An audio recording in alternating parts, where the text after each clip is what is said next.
अध्याय 15 उद्यमशील निवेशक के लिए शेयरों का चयन। पिछले अध्याय में हमने साधारण शेयर चयन पर उपयुक्त प्रतिभूतियों के व्यापक समूहों के संदर्भ में चर्चा की थी, जिससे रक्षात्मक निवेशक किसी भी तरह की सूची बनाने के लिए स्वतंत्र होगा, जिसे उसके सलाहकार प्राथमिकता देते हैं, बशर्ते उचित रूप से विविधीकरण का लक्ष्य अर्जित कर लिया जाए। चयन में हमारा जोर मुख्य रूप से छोड़ने पर रहा है।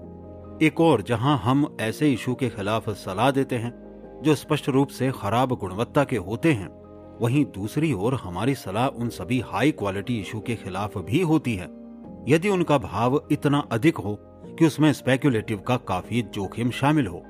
इस अध्याय में जो उद्यमशील निवेशकों से संबंधित है, हमें उन संभावनाओं और साधनों पर विचार करना होगा जिससे व्यक्तिगत चयन किया जा सके, जो सीधे सीधे औसत से ज्यादा लाभकारी साबित हो सकता है। ऐसा सफलतापूर्वक करने की क्या संभावनाएं हैं? यदि हम शुरू में इस विषय पर कुछ गंभीर आपत्तियां व्यक्त नहीं करते तो हम शायद कम स्पष्ट होंगे। जैसा कि व्यंजना में कहा जाता है, पहली ही नजर में सफल चयन का मामला अपने आप में प्रमाणित प्रतीत होता है। औसत परिणाम पाने के लिए, उदाहरण के लिए, DJIA के प्रदर्शन के बराबर किसी खास तरह की क्षमता नहीं चाहिए। बस जरूरत इसी की होगी कि ऐसा पोर्टफोलियो बनाया जाए जो उन 30 प्रमुख इशू के जैसा या समान हो। तब निश्चित ही थोड़ा भी कौशल हासिल होने पर, जो अध्ययन, अनुभव और मूल क्षमता से प्राप्त होता है, DJIA से काफी बेहतर परिणाम हासिल करना संभव हो सकता है।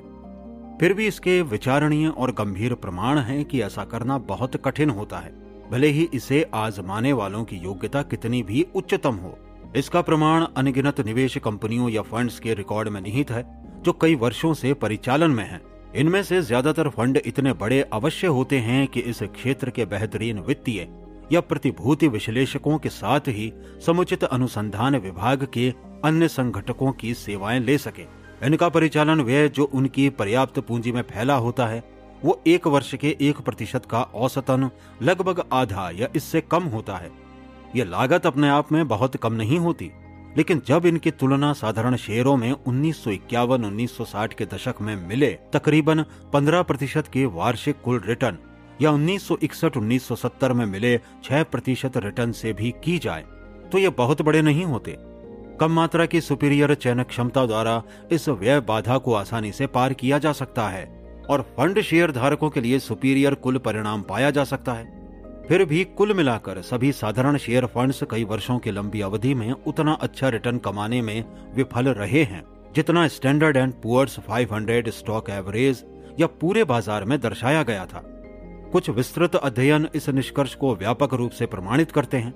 हम अपने सामने के सबसे नवीनतम को उद्धृत करते हैं, जिसमें 1960-1968 की अवधि शामिल है। इन परिणामों से प्रतीत होता है कि न्यूयॉर्क स्टॉक एक्सचेंज स्टॉक्स के क्रम रहित पोर्टफोलियो, जिनमें हर स्टॉक के समान निवेश किया हो, इसका प्रदर्शन दीर्घावधि में औसतन इसी जोखिम वर्ग के म्यूचुअल फंड से बेहतर रहा।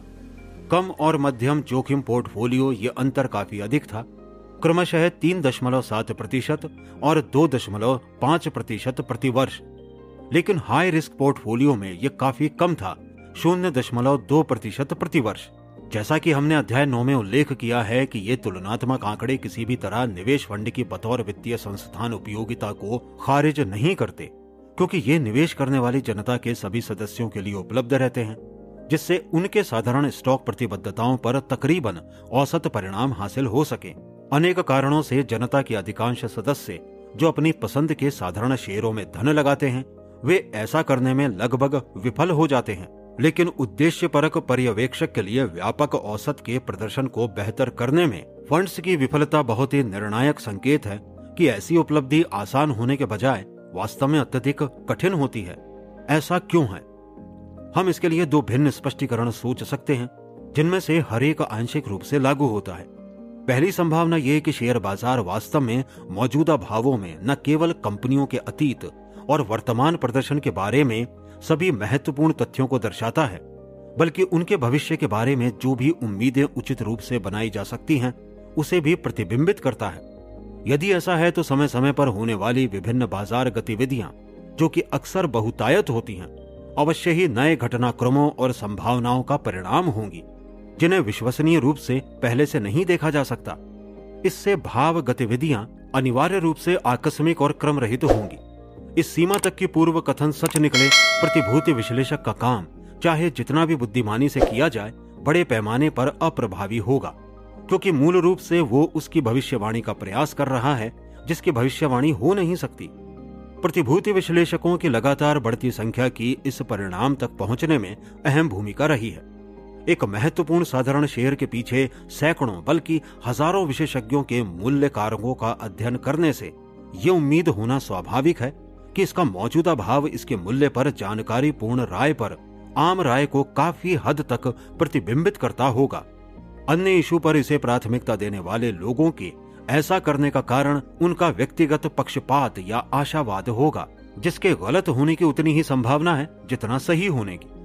हम अक्सर वॉल स्ट्रीट में प्रतिभूति विश्लेषकों के कार्य तथा डुप्लीकेट ब्रिज टूर्नामेंट में ब्रिज के माहिर खिलाड़ियों के प्रदर्शन के बीच समानता पर विचार करते हैं। इसमें जहां प्रतिभूति विश्लेषक संभावित सफलता वाले शेयरों के चयन का प्रयास करते हैं, वहीं खिलाड़ी खेले गए हर हैंड में शीर्ष स्कोर बनाना चाहते हैं। इनमें कुछ ही लोग अपना लक्ष्य पाने में सफल रहते हैं। एक सीमा तक सभी ब्रिज खिलाड़ी समान स्तर के माहिर होते हैं। विजेता बनने की संभावना शानदार कौशल के बजाय विभिन्न प्रकार ब्रेक से तय होती है। वॉल स्ट्रीट पर लेवलिंग प्रक्रिया को पेशे में मौजूद फ्री मैसनरी यानी कि गुप्त संसद से मदद मिलती है, जिसके तहत विभिन्न प्रकार के मिलन कार्यक्रमों में विचारों और खोजों को काफी स्वतंत्र रूप से साझा किया जाता है।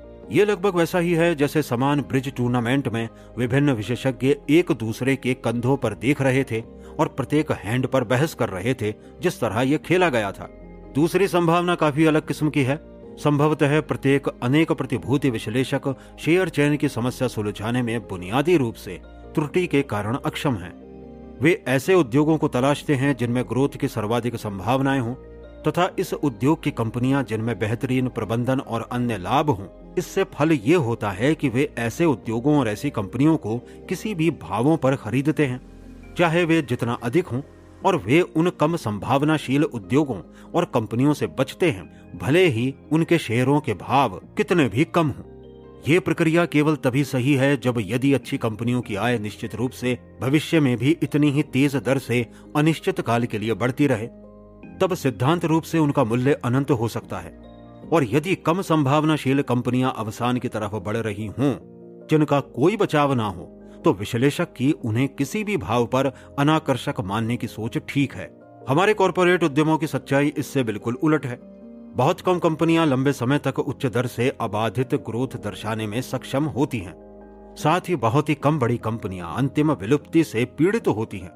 अधिकांश का इतिहास सुख दुख उतार चढ़ाव आंतरिक स्थिति में बदलाव का होता है।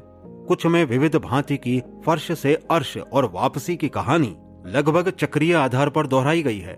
ये वाक्यांश कभी एक मानक हुआ करता था जिसे स्टील उद्योग पर लागू किया जाता था। दूसरों के मामलों में प्रबंधन में गिरावट या सुधार के साथ शानदार बदलावों की पहचान की गई है। कोई भी उद्यमशील निवेशक जो शानदार यील्ड परिणाम पाने के लिए व्यक्तिगत चयन करना चाहता है, वो पूर्व में मिली जानकारी को कैसे लागू करे। सबसे पहले तो उसने एक कठिन और शायद अव्यवहारिक बीड़ा उठा लिया है। इस पुस्तक के पाठक कितने भी बुद्धिमान और जानकारी पूर्ण क्यों ना हों, देश के शीर्ष विश्लेषकों से बेहतर खुद पोर्टफोलियो चयन की आशा नहीं रख सकते।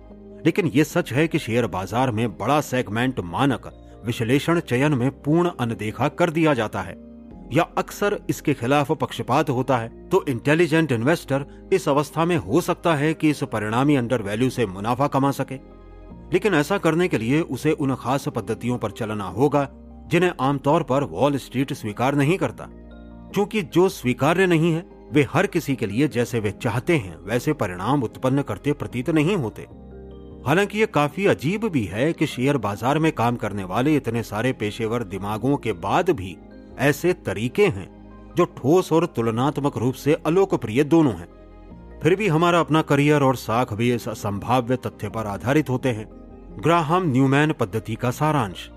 अपने अंतिम बयान को ठोस बनाने के लिए यह जरूरी है कि उन परिचालन प्रकारों का संक्षिप्त खाता दिया जाए जिनका उपयोग हमने 1926 से 1956 के बीच ग्राहम न्यूमैन कॉरपोरेशन के 30 वर्ष के जीवन काल में किया था। हमारे रिकॉर्ड में इसे इस तरह से वर्गीकृत किया गया था: आर्बिट्रेज यानी कि मध्यस्थता, प्रतिभूति की खरीद और एक या अधिक प्रतिभूतियों की फौरन बिक्री, जिन्हें पुनर्व्यवस्था, विलयन या ऐसी ही किसी योजना में बदला जाना था। लिक्विडेशन यानी कि परिसमापन, शेयरों की खरीद जिनमें एक या अधिक के नकद भुगतान के लिए कंपनी के एसेट्स का परिसमापन किया जाना था। इन दो वर्गों का परिचालन दो आधारों पर चुना गया था। नंबर 1, 20% या ज्यादा का अनुमानित वार्षिक रिटर्न, और नंबर 2, हमारा आकलन था कि सफल होने की संभावना कम से कम 5 में से 4 की हो। संबंधित हेज, परिवर्तनीय बॉन्ड या परिवर्तनीय प्रेफर्ड शेयरों की खरीद और इसके साथ ही साधारण स्टॉक्स की बिक्री जिनमें वे बदले जाने योग्य थे। ये स्थिति समानता के आधार पर निकटता से स्थापित की जाती थी, अर्थात एक छोटी अधिकतम हानि यदि सीनियर इशू वास्तव में परिवर्तित था तथा यह प्रचलन इसी तरीके से बंद हो, लेकिन मुनाफा तब होता है जब साधारण शेयर सीनियर इशू से काफी ज्यादा गिरे या पोजीशन बाजार में क्लोज की जाए। नेट करंट असेट यानी कि बार्गेन इशू, यहां विचार यह था कि जितने ज्यादा संभव हों उतने इशू को केवल नेट करंट असेट्स के मायने में बुक वैल्यू से कम भाव पर खरीदा जाए, अर्थात प्लांट अकाउंट और अन्य असेट को कोई मूल्य न दिया जाए। हमारी खरीद पारंपरिक रूप से गिर चुके असेट मूल्य के 2/3 या इससे कम पर होती थी। अधिकांश वर्षों में हमने ऐसे कम से कम 100 विभिन्न इशू में काफी विविधीकरण किया। हम इसमें जोड़ना चाहेंगे कि समय समय पर हमने नियंत्रण प्रकार के कुछ बड़े अधिग्रहण भी किए, लेकिन वर्तमान चर्चा के लिए ये प्रासंगिक नहीं है। हमने प्रत्येक परिचालन वर्ग के परिणामों पर निकट से निगाह रखी। इन फॉलोअप के परिणाम स्वरूप हमने 2 बड़े क्षेत्रों को बंद कर दिया जिनमें हमें कुल परिणाम संतोषजनक नहीं दिख रहे थे। पहला, हमारे सामान्य विश्लेषण के आधार पर लगभग आकर्षक इशू की खरीद जो केवल उनकी कार्यशील पूंजी से कम पर नहीं मिल रहे थे। दूसरा, असंबंधित हेजिंग कार्य जिसमें खरीदी गई प्रतिभूति बेचे गए साधारण शेयर के लिए परिवर्तनीय ना हो। ऐसे कार्य मोटे तौर पर उनसे संबंधित होते हैं जिन्हें हाल ही में निवेश कंपनी क्षेत्र में हेज फंड्स के नए ग्रुप के तौर पर पहचान मिली है। इन दोनों ही परिणामों में 10 या ज्यादा वर्षों की तय अवधि के परिणामों के अध्ययन ने हमें इस निष्कर्ष पर पहुंचाया कि इनका मुनाफा पर्याप्त रूप से निर्भर रहने योग्य नहीं है तथा इनका परिचालन पर्याप्त रूप से सरदर्द से सुरक्षित नहीं है जो इन्हें जारी रखने को न्यायोचित सिद्ध करे। 1939 के बाद हमारा परिचालन सेल्फ लिक्विडेशन यानी आत्म परिसमापन, हालात संबंधित हेज, कार्यशील पूंजी बार्गेन और कुछ नियंत्रण कार्यों तक सीमित हो गया। इन वर्गों में से प्रत्येक ने हमें तब से लगातार संतोषजनक परिणाम दिए, इस खास विशेषता के साथ कि जब हमारे अंडर वैल्यू इशू इतना अच्छा नहीं कर रहे थे तब मंदी के बाजार में संबंधित हेज अच्छे मुनाफे में बदल गए। हम बड़ी संख्या में इंटेलिजेंट इन्वेस्टर को अपने आहार का सुझाव देने में संकोच करते हैं। जाहिर है हमने जिन पेशेवर तकनीकों का पालन किया वे रक्षात्मक निवेशकों के लिए उचित नहीं होंगी जिनकी परिभाषा ही शौकिया है। वहीं आक्रामक निवेशकों में से संभवतः केवल कुछ ही लोगों के पास इस प्रकृति का स्वभाव होगा कि वे अपने को गंभीरता से प्रतिभूति जगत के केवल कुछ तुलनात्मक रूप से छोटे हिस्से तक सीमित रख सकें। अधिकांश सक्रिय बुद्धि वाले अभ्यासक विस्तृत चैनलों में उद्यम को प्राथमिकता देंगे। उनकी स्वाभाविक शिकारगाह समूचा प्रतिभूति क्षेत्र है जो उनके अनुसार निश्चित ही रूढ़िवादी पैमाने पर ओवर वैल्यू नहीं होता और निसंदेह अपनी संभावनाओं और पिछले रिकॉर्ड के कारण औसत साधारण शेयरों से ज्यादा आकर्षक प्रतीत होता है। ऐसे विकल्पों में वे हमारे द्वारा रक्षात्मक निवेशकों के लिए प्रस्तावित विभिन्न गुणवत्ता परीक्षणों और भाव तार्किकता का पालन कर सकते हैं, लेकिन उनको कम कठोर होना होगा जिससे एक कारक को अधिक बल मिले ताकि वे किसी दूसरे छोटे काले निशान को प्रतिसंतुलित कर सके। उदाहरण के लिए इसे ऐसी कंपनी को बाहर नहीं करना है जिसने 1970 जैसे किसी वर्ष विशेष में घाटा दर्शाया हो। यदि उसकी बड़ी औसत आय और अन्य महत्वपूर्ण विशेषताएं उस स्टॉक को सस्ता दर्शाते हों, उद्यमशील निवेशक अपने विकल्पों को उन उद्योगों और कंपनियों तक सीमित रख सकता है जिनके प्रति उसका आशावादी दृष्टिकोण हो, लेकिन हमारी सलाह ऐसे स्टॉक के प्रति आवेग में आकर उच्च भाव आय और आस्तियों के संबंध में देने के खिलाफ है। यदि वो इस क्षेत्र में हमारे दर्शन का पालन करेगा तब उसके अहम चक्रीय उद्यमों जैसे संभवतः स्टील शेयर खरीदने की संभावनाएं बढ़ जाएंगी। जब मौजूदा हालत पक्ष में ना हो, नजदीकी संभावनाएं कम हो तथा इसके कम भाव वर्तमान निराशा को प्रतिबिंबित करते हों। सेकेंडरी कंपनियां परीक्षण और चयन की संभावना के मामले में अगला क्रम सेकेंडरी कंपनियों का आता है जो अच्छा प्रदर्शन कर रही हों और जितना पिछला रिकॉर्ड संतोषजनक हो, लेकिन जिनके प्रति जनता में उत्साह न दिखता हो। ये संस्थान एल्ट्रा और एम हार्ट के 1970 के बंद भाव जैसे हो सकते हैं। इसके लिए आप अध्याय 13 को सुन सकते हैं। ऐसी कंपनियों को तलाशने के कई तरीके हैं। हम यहाँ नए तरह के नजरिए को आजमाना चाहेंगे तथा शेयर चयन में ऐसे अभ्यास के विस्तृत प्रतिपादन के तर्क देंगे। हमारा दोहरा उद्देश्य हमारे बहुत से पाठकों को हमारे द्वारा अपनाई जा रही पद्धति में ठोस व्यवहारिक मूल्य मिल सकता है, या वे चाहें तो ऐसी ही तुलनात्मक पद्धति को भी आजमा सकते हैं। इसके अलावा हम साधारण शेयर के वास्तविक जगत पर पकड़ बनाने में उनकी मदद कर सकते हैं और उन्हें फिलहाल मौजूद अधिक आकर्षक और मूल्यवान छोटे वॉल्यूम से परिचित भी करवा सकते हैं। ये स्टैंडर्ड एंड पुअर्स की स्टॉक गाइड है जो हर महीने प्रकाशित होती है और वार्षिक सदस्यता द्वारा आम जनता के लिए उपलब्ध है। इसके अतिरिक्त बहुत सी ब्रोकरेज फर्में भी हैं जो इस गाइड को अपने ग्राहकों की मांग पर वितरित करती हैं। इस बेहद मोटी गाइड के लगभग 230 पृष्ठों पर 4500 से ज्यादा कंपनियों के शेयरों की सांख्यिकी जानकारी संक्षेप में दी जाती है। इसमें विभिन्न एक्सचेंजों के सभी इशू की सूची शामिल होती है, जिनमें करीब 3000 से ज्यादा, कुछ 1500 गैर सूचीबद्ध इशू हैं। किसी कंपनी विशेष पर पहली और दूसरी नजर डालने के आवश्यक चीजें सारांश में दी जाती हैं। हमारी दृष्टि में इसमें सबसे अहम अनुपस्थित तथ्य नेट असेट वैल्यू या बुक वैल्यू प्रति शेयर है, जो स्टैंडर्ड एंड पुअर्स के बड़े वॉल्यूम में और अन्य कहीं मिल सकता है। जो निवेशक कॉर्पोरेट के आंकड़ों से खेलने में दिलचस्पी रखता हो, स्टॉक गाइड में उसकी किस्मत अच्छी है। वो कोई भी पृष्ठ खोलेगा, उसकी आंखों के समक्ष शेयर बाजार की भव्यता और निराशा की संक्षिप्त चित्रमाला होगी, जिसमें 1936 से लेकर अब तक के सर्वोच्च और न्यूनतम भाव उपलब्ध हैं। उन्हें यहाँ वे कंपनियां मिल सकती हैं जिन्होंने अपना भाव अति न्यून से शानदार उच्च 2000 गुना तक बढ़ाया है। प्रतिष्ठित IBM की ग्रोथ उस अवधि में केवल 333 गुना थी। उसे ऐसी भी कंपनी मिल सकती है, इतनी असाधारण बात नहीं, जिसका शेयर 3/8 से 68 तक बढ़ा और तत्पश्चात गिरकर 3 हो गया। डिविडेंड रिकॉर्ड कॉलम में वो 1791 तक तलाश सकता है, जो industrial national bank of Rhode Island, जिसे हाल ही में अपना पुराना कॉर्पोरेट नाम बदलते देखा गया है, उसने भुगतान किया था। यदि वो गाइड में 1969 के वर्षांत की तलाश करेगा तो वो पढ़ सकता है कि पेन सेंट्रल कंपनी यानी कि पेंसिल्वेनिया रेल रोड की वारिस 1848 से लगातार डिविडेंड का भुगतान कर रही है। ओह, इसके कुछ ही महीनों बाद दुर्भाग्य से वो दिवालिया हो गई। उसे ऐसी भी कंपनी मिल जाएगी जो अपनी अंतिम रिपोर्टेड अर्निंग्स के केवल 2 गुना पर बिकी है और एक अन्य जो इसी आय पर 99 गुना पर बिकी है। अधिकांश मामलों में उसके लिए कॉर्पोरेट नाम देखकर व्यापार प्रकृति को बताना कठिन होगा, जैसे कि US स्टील के लिए यहाँ 3 चीजें हैं तथा ITI कॉर्पोरेशन यानी कि बेकरी कार्य या सेंटा फे इंडस्ट्री मुख्यतः बड़े रेल रोड। उसे यहाँ असाधारण विविधता वाले भाव इतिहास, डिविडेंड और आय इतिहास, वित्तीय स्थिति, पूंजीकरण सेटअप और सब कुछ मिल सकता है। पीछे को झुकता रूढ़िवाद, आम विशेषता रहित कंपनियां, सबसे खास मिश्रण वाले प्रधान कारोबार, सभी तरह के वॉल स्ट्रीट गजेट्स और विजेट्स यहाँ सब मौजूद हैं, खोजे जाने या गंभीर उद्देश्य से अध्ययन की प्रतीक्षा करता हुआ। गाइड में जहां भी लागू हो, अलग कॉलम में नवीनतम 12 महीने के आंकड़ों के आधार पर वर्तमान डिविडेंड यील्ड तथा प्राइस अर्निंग्स रेशियो दिए जाते हैं। ये अंतिम चीज वो है जो हमें साधारण शेयर चयन के हमारे काम में सही मार्ग पर रखती है। स्टॉक गाइड से छटाई। मान लीजिए हम बस पहली नजर का वो संकेत तलाश रहे हैं कि शेयर सस्ता है। मन में आने वाला ऐसा पहला सुराग हालिया आय से कम भाव का होता है। चलिए उन शेयरों की एक प्राथमिक सूची बनाते हैं जो 1970 के अंत में 9 या इससे कम के गुणक पर बिके थे।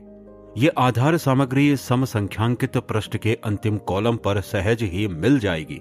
उदाहरणात्मक नमूने के तौर पर हम ऐसे पहले 20 कम गुणक वाले शेयरों को ले सकते हैं। इनकी शुरुआत छठी इशू सूची से होती है। एबरडीन मैन्युफैक्चरिंग कंपनी, जो उस वर्ष 101/4 या सितंबर 1970 में समाप्त 12 महीने में अपनी $1.25 प्रति शेयर की रिपोर्टेड आय से 9 गुना पर बंद हुई। ऐसा 20वां इशू अमेरिकन मेज प्रोडक्ट्स है जो 91/2 पर बंद हुआ, जिसका गुणक भी 9 है। ये समूह औसत दर्जे का दिखाई दे सकता है। ऐसे 10 इशू थे जो $10 प्रति शेयर से नीचे बिक रहे थे। ये बात उतनी जरूरी नहीं है। ये संभवतः अनिवार्य नहीं, रक्षात्मक निवेशक को ऐसी सूची के खिलाफ चेतावनी प्रदान कर सकती है, लेकिन ये अनुमान उद्यमशील निवेशक के लिए संतुलन बनाने में अनुकूल हो सकता है। आगे छानबीन से पहले चलिए कुछ अंकों की घटजोड़ करते हैं। हमारी सूची तलाशे जाने वाले पहले 200 इशू में 10 में से 1 का प्रतिनिधित्व करती है। इस आधार पर गाइड को बताना चाहिए, मान लीजिए 450 इशू 10 से कम गुणक पर बिक रहे हैं। इससे आगे चयन के लिए उम्मीदवारों की बड़ी संख्या हो जाएगी। तो चलिए अब अपनी सूची में कुछ और मानक जोड़ते हैं जो कुछ वैसे ही होंगे जैसे हमने रक्षात्मक निवेशक के लिए सुझाए थे, लेकिन ये उतने कड़े नहीं होंगे। हम निम्न की संस्तुति करते हैं। नंबर 1, वित्तीय स्थिति। वर्तमान आस्तियां वर्तमान देयताओं से कम 11/2 गुना हों। ऋण नेट करंट असेट से 110% से ज्यादा ना हो, यानी कि औद्योगिक कंपनियों में। नंबर 2, आय की स्थिरता। स्टॉक गाइड में बीते 5 वर्षों का कोई घाटा कवर नहीं किया गया। नंबर 3, डिविडेंड रिकॉर्ड, कुछ वर्तमान डिविडेंड। नंबर 4, आय वृद्धि, पिछले वर्ष की आय 1966 से ज्यादा हो। नंबर 5, भाव, शुद्ध वास्तविक आस्तियों के 120% से कम हो। गाइड के ये आय आंकड़े आमतौर पर 30 सितंबर 1970 में समाप्त अवधि के हैं और इस प्रकार इसमें उस वर्ष की अंतिम तिमाही की खराब चीजें नहीं होंगी। लेकिन इंटेलिजेंट इन्वेस्टर चांद तो नहीं मांग सकता, कम से कम शुरुआत में तो नहीं। ध्यान दीजिए, हमने यहाँ संस्थान के आकार की कोई न्यूनतम सीमा तय नहीं की है। छोटी कंपनियों में भी काफी सुरक्षा मिल सकती है यदि इन्हें पूरी सावधानी और सामूहिक आधार पर खरीदा जाए। जब हमने ये 5 अतिरिक्त पैमाने लागू किए तो हमारी 20 उम्मीदवारों की सूची कम होकर केवल 5 की रह गई। चलिए अपनी तलाश फिर शुरू करें। जब तक गाइड के पहले 450 इशू में से हम 15 शेयरों का छोटा सा पोर्टफोलियो नहीं बना लेते जो हमारी 6 आवश्यकताओं पर खरा उतरे। ये समूह जाहिर है केवल उदाहरण के लिए है और जरूरी नहीं कि हमारे जिज्ञासु निवेशक ने इन्हीं को चुना होता। तथ्य यह है कि हमारी पद्धति का पालन करने वाले के पास कहीं अधिक विकल्प होते। यदि हमारी छंटाई पद्धति को स्टॉक गाइड की सभी 4500 कंपनियों पर लागू किया जाए और यदि पहली 10 का अनुपात अच्छा रहे तो अंत तक हमारे चयन पैमाने पर खरी उतरने वाली लगभग 150 कंपनियां होंगी। तब उद्यमशील निवेशक अपने फैसले या अपने झुकाव और पूर्वाग्रहों पर चल सकता है, जिससे तीसरा चयन या कह सकते हैं कि वो इस प्रचुर सूची में 5 में से 1 को चुन सके। स्टॉक गाइड सामग्री में अर्निंग्स एंड डिविडेंड रैंकिंग शामिल होती है जो इन कारकों की बीते 8 वर्षों की स्थिरता और वृद्धि पर आधारित होती है। इस प्रकार यहाँ भाव का आकर्षण प्रवेश नहीं कर पाता। S&P रैंकिंग को हमने शामिल किया है। इन 15 इशू में से 10 को B+ यानी कि औसत का रैंक मिला है और एक अमेरिकन मेज को A की उच्च रेटिंग मिली है। यदि हमारे उद्यमशील निवेशक अपनी मर्जी का 7वां तकनीकी पैमाना जोड़ना चाहते हैं जिसमें केवल स्टैंडर्ड एंड पुअर्स के औसत या बेहतर क्वालिटी में रैंक इशू पर ध्यान केंद्रित किया जाए तो उनके पास अभी भी चुनने के लिए ऐसे लगभग 100 इशू होंगे। कोई कह सकता है कि इशू समूह जो कम से कम औसत गुणवत्ता के हों, वित्तीय स्थिति के पैमाने पर खरे उतरें, जिन्हें वर्तमान आय से कम गुणक और असेट वैल्यू से नीचे खरीदा जा सके, उनमें संतोषजनक निवेश परिणाम देने का उचित वादा भी होना चाहिए। साधारण स्टॉक से चुनने का एकल पैमाना। जिज्ञासु पाठक पूछ सकता है कि क्या औसत पोर्टफोलियो से बेहतर के चयन का काम उससे आसान हो सकता है? जैसा हमने फिलहाल बताया है, क्या अच्छे लाभ के लिए कोई एकल संभाव्य पैमाने का उपयोग किया जा सकता है, जैसे कम भाव और आय का अनुपात या उच्च डिविडेंड रिटर्न या बड़ा आस्ति मूल्य? इस तरह के 2 तरीके हैं जिनसे हमें बीते समय में काफी सतत अच्छे परिणाम मिले हैं। नंबर 1, महत्वपूर्ण कंपनियों जैसे DJIA सूची के कम गुणक शेयरों को खरीदना और नंबर 2, विविध स्टॉक समूह विकल्पों का नेट करंट असेट मूल्यों या कार्यशील पूंजीगत मूल्य से कम पर बिकना। हम पहले ही उल्लेख कर चुके हैं कि 1968 के अंत में DJIA पर लागू निम्न गुणक का पैमाना खराब तरीके से काम करता दिखाई देता है। जब परिणाम 1971 के मध्य तक मापे जाते हैं, कार्यशील पूंजीगत मूल्य से कम पर साधारण शेयरों की खरीद के रिकॉर्ड में इस तरह की बुराई नहीं है। यहाँ नुकसान केवल बीते दशक के दौरान अधिकांशतः ऐसे अवसरों का लुप्त होना है। अन्य चयन आधारों का क्या? इस पुस्तक को लिखते हुए हमने अनुभवों की सीरीज बनाई, जिनमें से हर एक पूर्णतः स्पष्ट पैमाने पर आधारित था। इसमें उपयोग हुआ डेटा स्टैंडर्ड एंड पुअर्स की स्टॉक गाइड में मौजूद था। सभी मामलों में 30 स्टॉक पोर्टफोलियो की कल्पना की गई, जिसे 1968 के बंद भाव पर बनाया गया था और 30 जून 1971 में इसका पुनः मूल्यांकन किया गया था। इस पर लागू विभिन्न पैमानों में निम्न थे, जिन्हें अन्य क्रम रहित तरीके से विकल्पों पर लागू किया गया था। नंबर 1, हालिया आय का कम गुणक, जो DJIA इशू तक सीमित नहीं है। नंबर 2, उच्च डिविडेंड रिटर्न।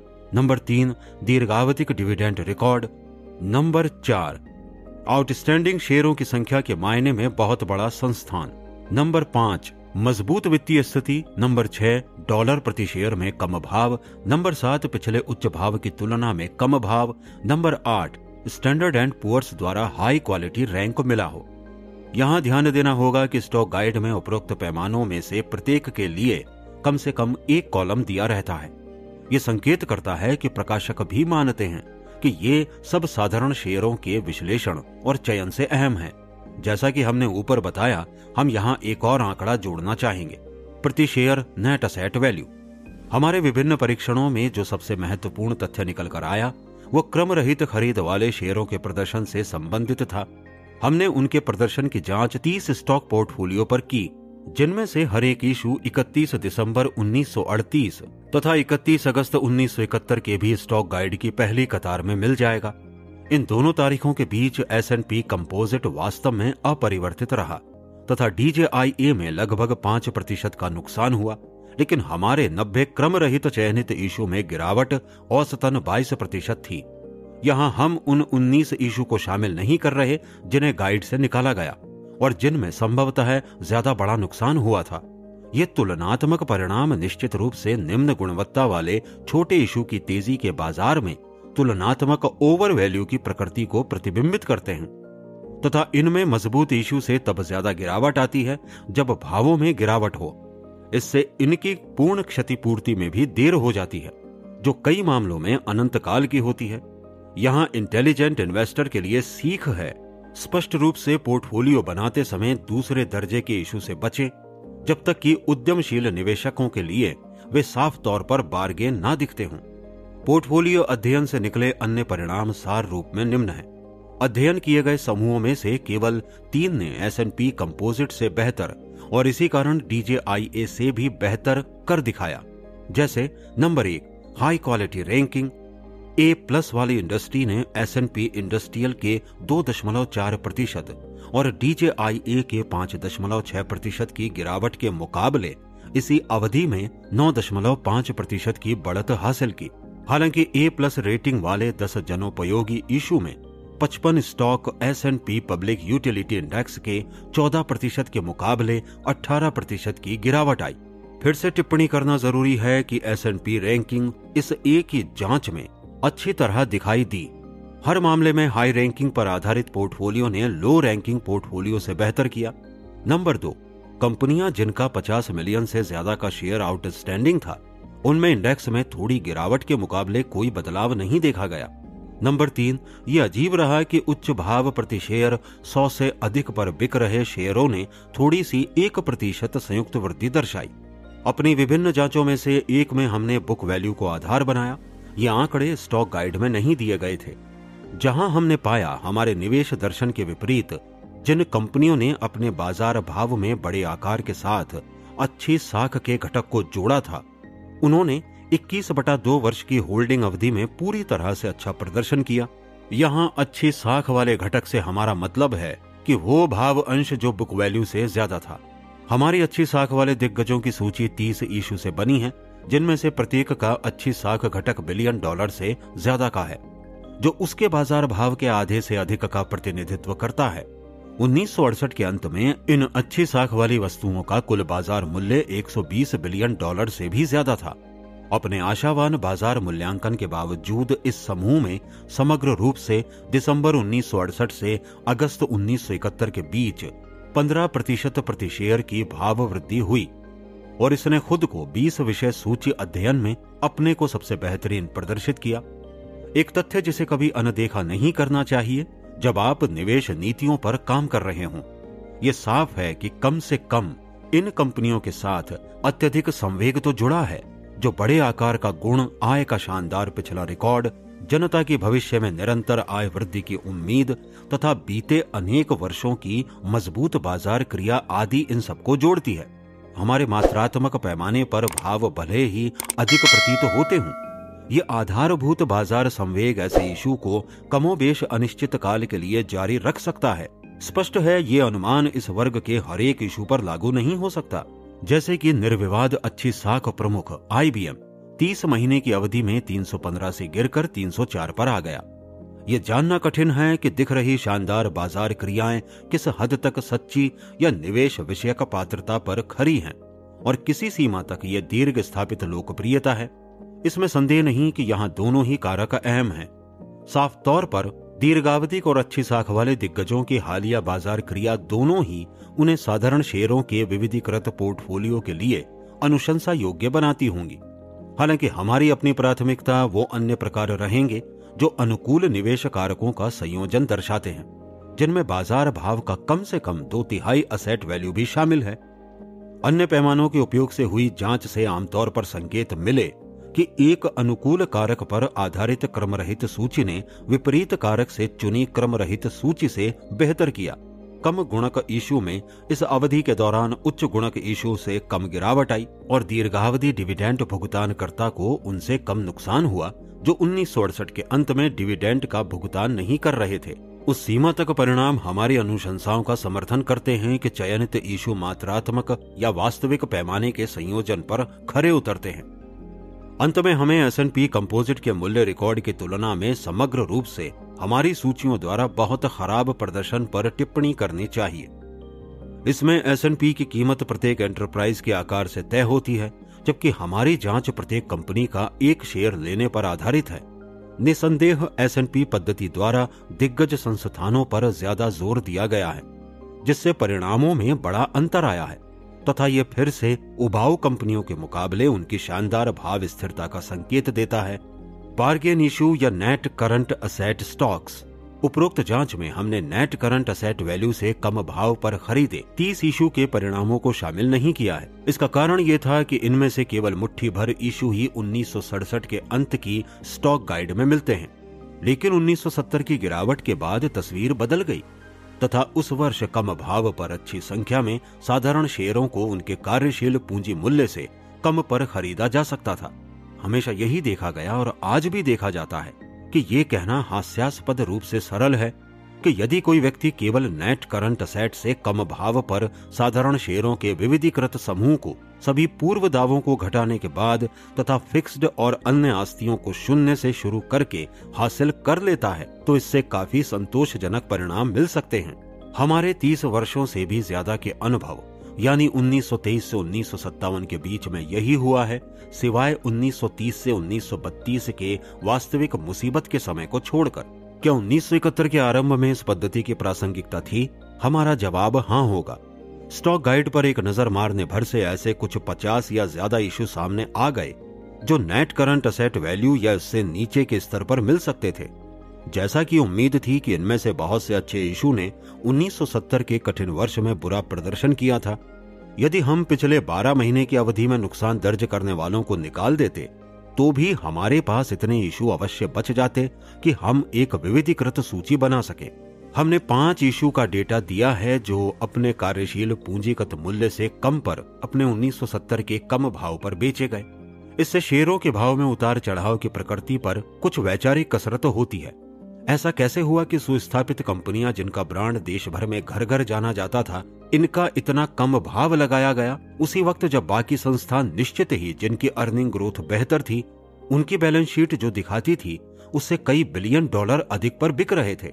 एक बार फिर पुराने दिनों की उक्ति है, अच्छी साख का विचार ऐसा अमूर्त मूल्य वाला तत्व है जो आमतौर पर ट्रेड नेम से जुड़ा होता है। नाम जैसे चादरों में लेडी पेपरल, स्विम सूट में जेंट जैन और पेन में पार्कर को निश्चित ही एसेट के तौर पर बड़ा मूल्य माना जाता है। लेकिन अब यदि बाजार को कंपनी पसंद ना आए तो न केवल जाने माने ट्रेड नेम बल्कि जमीन, इमारतें, मशीनरी और चाहे जो हो वे कुछ भी मायने नहीं रखते। पास्कल ने कहा था, दिल के अपने कारण हैं जिसके कारण समझ नहीं आते। यहां दिल की जगह वॉल स्ट्रीट पढ़ें। जब हालात ठीक हों और नया इशू बिकने योग्य हो, तब शेयर प्रस्तावों की गुणवत्ता का कोई मतलब नहीं रह जाता। उन्हें फौरन खरीदार मिल जाते हैं। जारी होने के तत्काल बाद उनकी भाव बोली अक्सर उत्साहपूर्वक होती है, जो उनकी आस्तियों और आय के संबंध में इस स्तर तक चली जाती है जिससे IBM, ज़ीरॉक्स और पोलेराइड भी शर्मिंदा हो जाए। वॉल स्ट्रीट इस उन्माद को एक और कदम आगे ले जाता है जिसमें कोई भी ऐसा प्रत्यक्ष प्रयास नहीं करता कि इसे उससे पहले रोक दिया जाए जब भाव में अपरिहार्य गिरावट आए।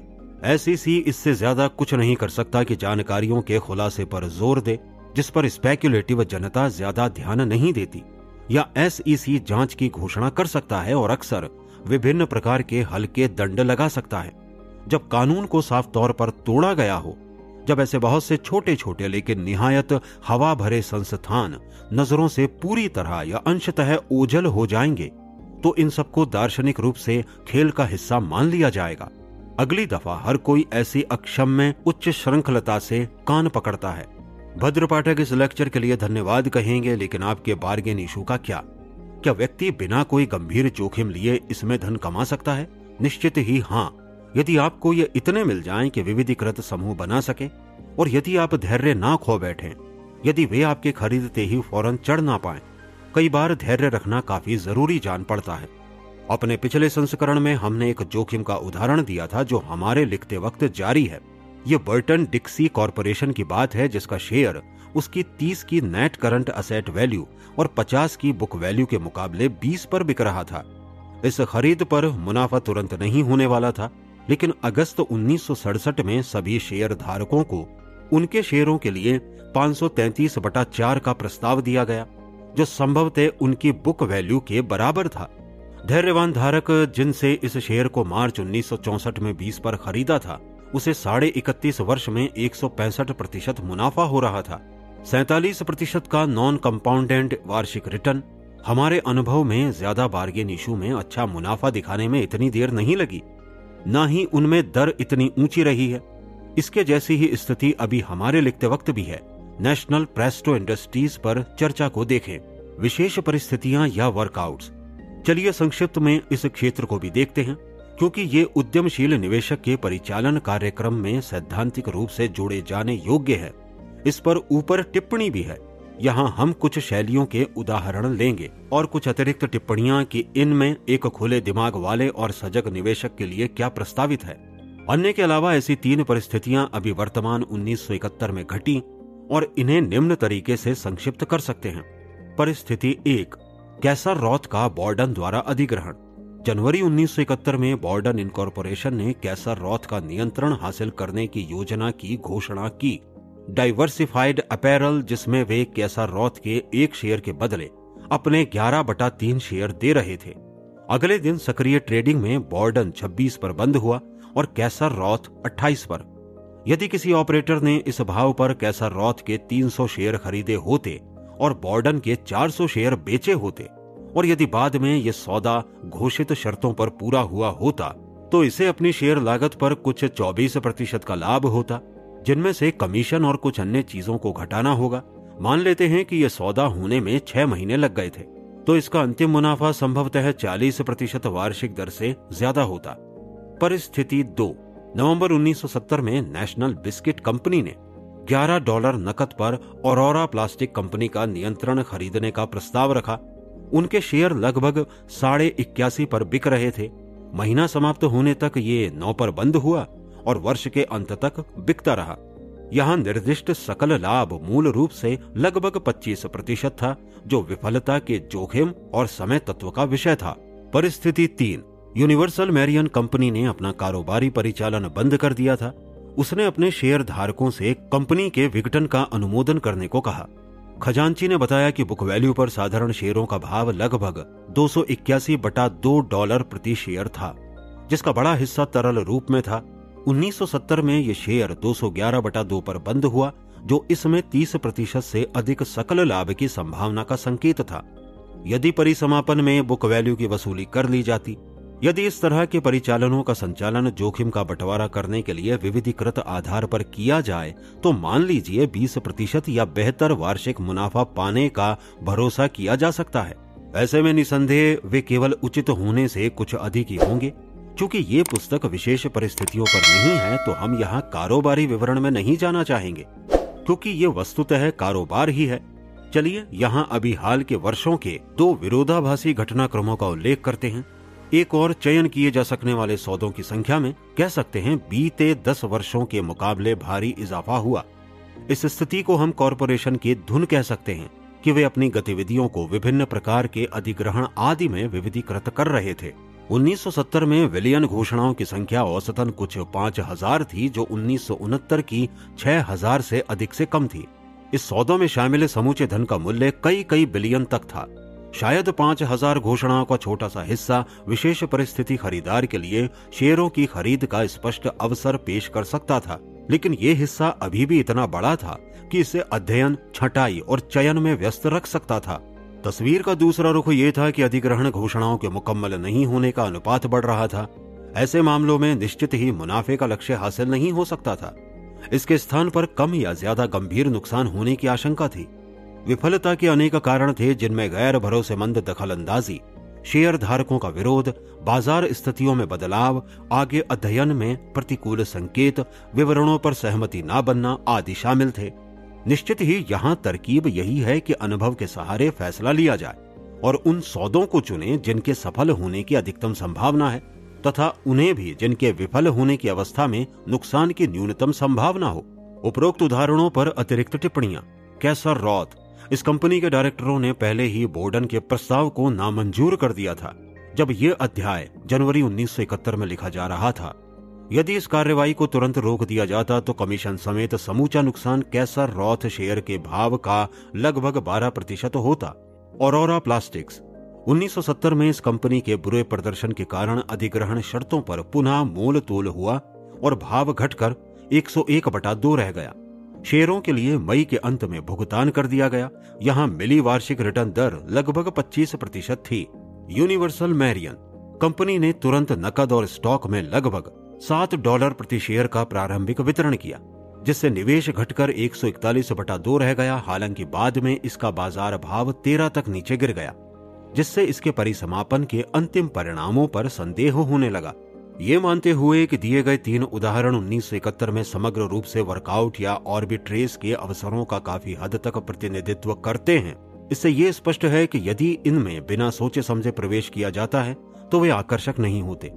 ये पहले से कहीं अधिक पेशेवरों का क्षेत्र बन गया है, जिनके पास अपेक्षित अनुभव और विवेक हो। कैसर रॉथ के हमारे उदाहरण में एक और दिलचस्प प्रासंगिक सूचना भी है। 1971 के अंत में भाव गिरकर 20 से नीचे हो गए थे, जो कि बोर्डन 25 पर बेच रहा था, जो कैसर रॉथ के लिए एक्सचेंज ऑफर की शर्तों के तहत 33 के समान था। ऐसा लगता है कि डायरेक्टरों ने इस अवसर से इनकार करके बड़ी गलती की, या कैसर रॉथ के शेयर बाजार में इतनी बुरी तरह अंडर वैल्यू थे। ये ऐसी चीज है जिसकी पड़ताल प्रतिभूति विश्लेषक को करनी चाहिए।